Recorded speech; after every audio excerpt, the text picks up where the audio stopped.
ओडिशा के राउरकेला स्थित उदितनगर थाना अंतर्गत मालगोदाम फाटक के पास दो पोस्टर में एक समुदाय विशेष के आस्था वाली तस्वीर लगाकर उस पर आपत्तिजनक टिप्पणी करने पर समाज के लोगों के बीच नाराजगी देखने को मिली। जिस रास्ते में यह पोस्टर चस्पाए गए हैं उस रास्ते से शनिवार को मालगोदाम इमामबाड़ा के मुहर्रम का जुलूस निकलकर मुख्य मार्ग होते हुए राउरकेला जाने वाली है। ओडिशा में कई बड़ी आईटी और सेमीकंडक्टर एमएनसीज ने अपने निवेश की इच्छा व्यक्त की है। कॉडेंस डिजाइन सिस्टम इंटीग्रेवन इफेवलेस कॉरपोरेशन जैसी बहुराष्ट्रीय कंपनियों के प्रतिनिधियों ने राज्य सरकार के मंत्रियों एवं अधिकारियों के साथ ओडिशा को वैश्विक आईटी और सेमीकंडक्टर हॉटस्पॉट बनाने पर चर्चा की है। चर्चा में ओडिशा में एचडीआरसीसीबी उत्पादन केंद्र स्थापित करने के लिए सहमति भी जताई गई है। ओडिशा के गंजाम और आंध्र प्रदेश के श्रीकाकुलम जिले के अधिकारियों ने पहली बार बैठक कर कई अहम फैसले लिए। दोनों ही जिलों में लिंगानुपात सुधारने को लेकर यह बैठक हुई।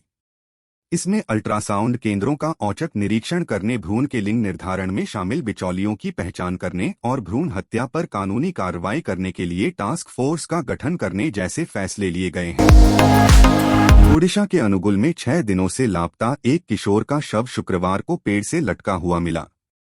वह 22 जुलाई को इष्टदेव से आशीर्वाद लेने की पारंपरिक प्रथा के तहत अपनी मां के साथ देवी मंगला के कमरे में सोया था, जहां से अचानक गायब हो गया था।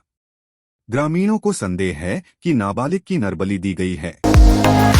ओडिशा के पुरी जगन्नाथ धाम स्थित आश्रम में एक साधु ने दूसरे साधु की निर्मम हत्या कर दी है। एक अन्य साधु पर जानलेवा हमला कर लहूलुहान कर दिया है। आरोपित साधु को पुलिस ने गिरफ्तार कर लिया गया है। पुलिस ने घटनास्थल से हत्या में प्रयोग की गई लकड़ी, ब्लेड, खून से सना ईंट आदि जब्त किया है। इसके साथ ही साइंटिफिक टीम पर पहुंची है। ओएससीडब्ल्यू का आदेश उस याचिका के निपटारे के बाद आया जिसमें आरोप लगाया गया था कि ओडिशा में बस कर्मचारी नियम की अनदेखी करते हुए प्रथम महिला यात्रियों को वाहन में चढ़ने से रोकते हैं। इसके बाद आयोग ने आदेश दिया कि उन सभी बसों मालिक पर कार्रवाई हो जो महिलाओं को प्रथम यात्री के रूप में नहीं बिठाते हैं। न्यायमूर्ति आदित्य कुमार महापात्र की एकल पीठ ने उक्त मामले की सुनवाई करते हुए दिव्यांग उम्मीदवारों के लिए एक पद आरक्षित रखकर परिणाम के प्रकाशन की अनुमति दी है। दिव्यांग उम्मीदवार सतीश कुमार पाणिग्रही को ओडिशा लोक सेवा आयोग के व्यक्तित्व परीक्षण पर्सनालिटी टेस्ट में शामिल होने की अनुमति नहीं दी गई थी, जिसके बाद उन्होंने एचसी का दरवाजा खटखटाया था। दक्षिण ओडिशा के कोरापुट जिला अंतर्गत दशमंतपुर थाना में दर्ज एक मामले के आरोपित से उसकी सहायता और उसके खिलाफ दर्ज मामला रफादफा करने को लेकर थानेदार और सी ने आरोपित से रिश्वत ली, जिसके बाद कोरापुट विजिलेंस मंडल की टीम ने 8,000 रुपये रिश्वत वसूलते रंगे हाथ दबोच लिया। दोनों से पूछताछ के बाद उनके खिलाफ भ्रष्टाचार निवारण कानून के तहत मामला दर्ज हुआ। महाराष्ट्र के साथ तेलंगाना, मध्य प्रदेश, छत्तीसगढ़ और राजस्थान पर भी फोकस। दिसंबर तक पूरे होंगे 310 प्रोजेक्ट, 90% धनराशि खर्च करने की तैयारी। सड़क परिवहन मंत्रालय के डाटा के अनुसार इस साल दिसंबर तक जिन परियोजनाओं को पूरा किया जाना है उनमें सबसे अधिक 44 महाराष्ट्र की हैं, जबकि चुनावी राज्य राजस्थान में 23 प्रोजेक्ट को पूरा किया जाना है। तमिलनाडु के रामेश्वरम में डॉ एपीजे अब्दुल कलाम की यादें कभी नहीं मरती पुस्तक का विमोचन किया गया। इस अवसर पर केंद्रीय गृह मंत्री अमित शाह भी पहुंचे। उन्होंने इस अवसर पर कहा कि पीएम मोदी के नेतृत्व में हमारे छात्रों और उनके स्टार्टअप के लिए अंतरिक्ष विज्ञान में अवसर खुले हैं। पीएम मोदी के नए आविष्कारों से एपीजे अब्दुल कलाम का अंतरिक्ष विज्ञान का सपना पूरा होगा। सिंगापुर के 7 उपग्रहों को ले जाने वाले भारतीय रॉकेट के रविवार सुबह प्रक्षेपण की उल्टी गिनती शुरू हो गई है। इस रॉकेट को इसरो श्रीहरिकोटा से लॉन्च करेगा। यह 2023 में इसरो का तीसरा वाणिज्यिक मिशन होगा। इसरो के एक वरिष्ठ अधिकारी ने बताया कि उल्टी गिनती सुबह 5.01 बजे शुरू हुई। इसे 30 जुलाई को सुबह 6.30 बजे लॉन्च किया जाएगा। मास्टर प्लान एमपीडी 2041 की अधिसूचना में अभी कुछ समय और लग सकता है। सूत्र बताते हैं कि अधिसूचना से पहले एक बार यह मास्टर प्लान प्रधानमंत्री कार्यालय भी भेजा जाएगा। माह के मध्य में इसे अधिसूचना के लिए केंद्रीय आवास एवं शहरी विकास मंत्रालय को भेज दिया गया था। तभी से इसकी अधिसूचना का इंतजार हो रहा है। जागरण फिल्म फेस्टिवल 4 दिवसीय महोत्सव 3 अगस्त से 6 अगस्त के बीच दिल्ली के सिरी फोर्ट सभागार में आयोजित किया जाएगा। केंद्रीय सूचना एवं प्रसारण मंत्री अनुराग ठाकुर जागरण फिल्म महोत्सव JFF के 11वें संस्करण महोत्सव का उद्घाटन करेंगे। महोत्सव में अनुपम खेर, बोनी कपूर, सुभाष घई, ईरान के निर्देशक माजिद मजीदी, आदिल हुसैन सहित फिल्मी हस्तियों के साथ पैनल चर्चा भी होगी। लोकसभा में केवल 30 मिनट में 3 विधेयक पारित हो गए।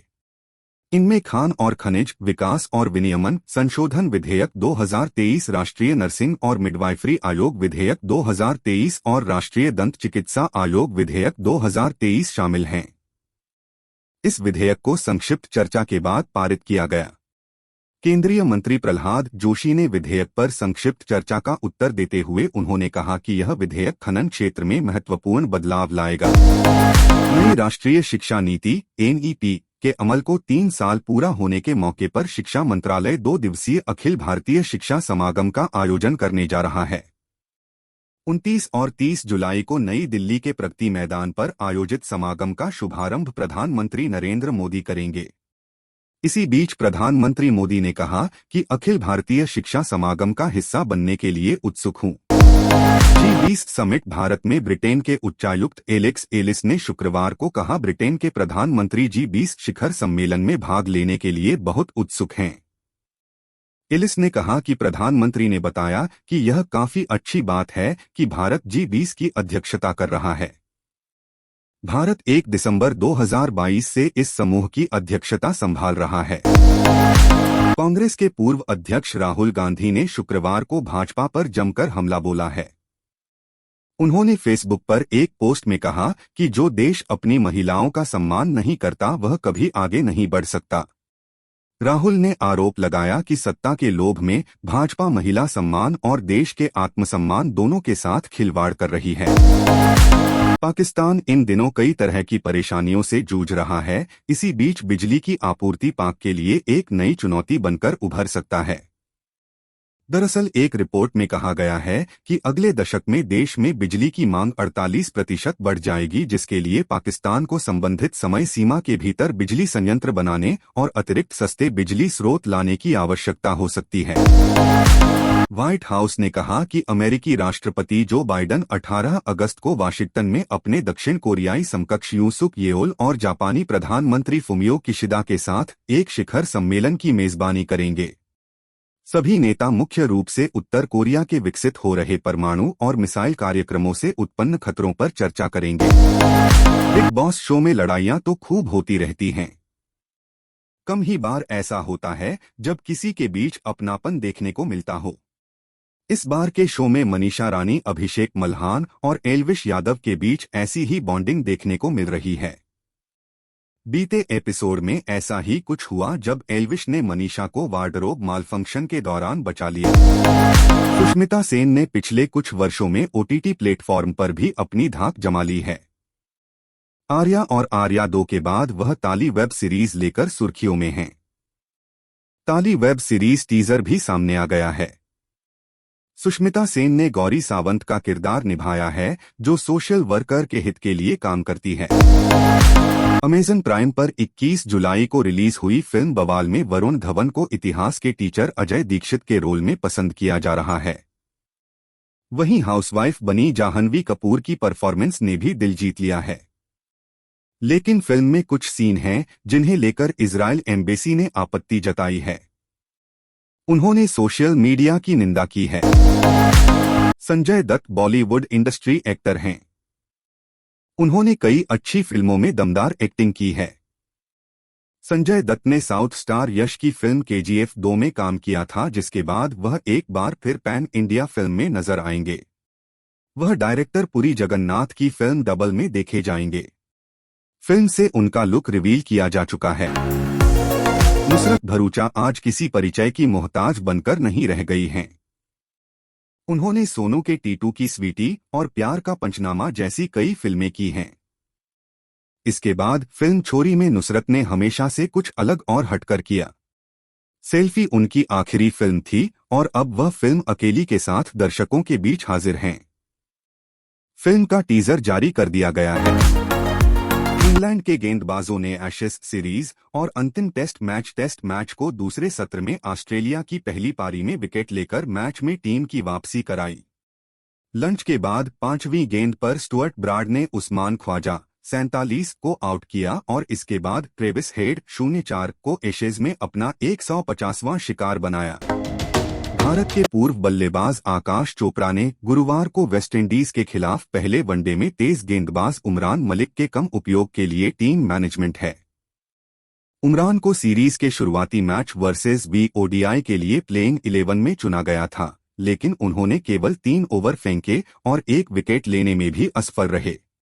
अपने पहले ओवर में 10 रन देने के बावजूद उमरान मलिक ने वापसी की और अपने अगले 2 ओवरों में केवल 7 रन दिए। हालांकि वह पहले मैच में वेस्टइंडीज के खिलाफ विकेट न लेने वाले एकमात्र गेंदबाज थे। एशेज 2023 में थर्ड अंपायर का एक और फैसला चर्चा का विषय बन गया। ओवल में एशेज 2023 के 5वें और आखिरी टेस्ट के दूसरे दिन स्टीव स्मिथ रनआउट होने से बाल बच गए। ऑस्ट्रेलिया की पहली पारी के 78वें ओवर की तीसरी गेंद पर क्रिस वोक्स गेंदबाजी कर रहे थे।